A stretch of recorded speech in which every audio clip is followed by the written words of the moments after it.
Ruben Vardanyan 20 il müddətində azadlıqdan məhrum edildi.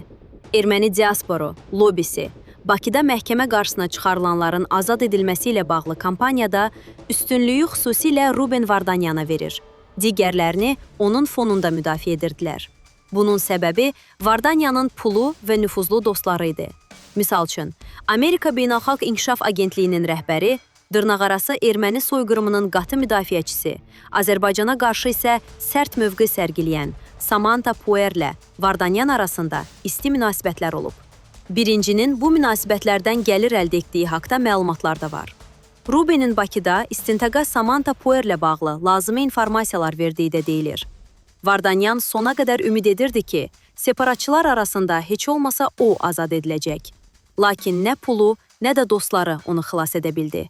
Onun məhkəmə qarşısına çıxarılması isə təkcə ədalətin bərpası yox, həm də beynəlxalq cinayətin qarşısının alınması, eyni zamanda Ermənistan siyasətinə yön vermək deməkdir.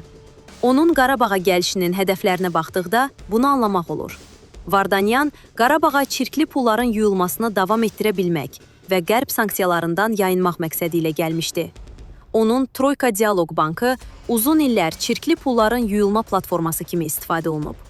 İşğal dövründə Qarabağa güya xeyriyyə məqsədi ilə yatırdığı investisiyalarda əslində çirkli pulların yuyulması idi. Forbes-in məlumatına görə Ruben 2001-2023-cü illər ərzində Ermənistan və Qarabağa 700 milyon dollardan çox sərmayə qoyub.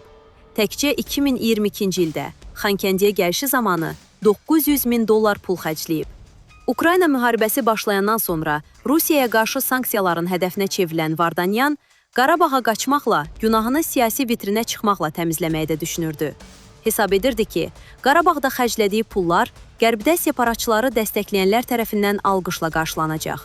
O cümlədən Rusiyanın etimadını doğruldacaq. Əslində buna müəyyən qədər nail oldu da və Xankəndidə dırnaqarası xilaskar obrazının yaradılması fonunda Ermənistan siyasətinə qoşulmaq gedişləri də etdi. Bu, Kremlin mətbəxində hazırlanmış ssenari idi.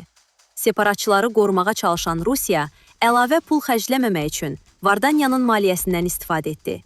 Xankəndidə plan baş tutmayacağı təqdirdə Ruben İrəvana Artsakın qəhrəmanı kimi gedəcək.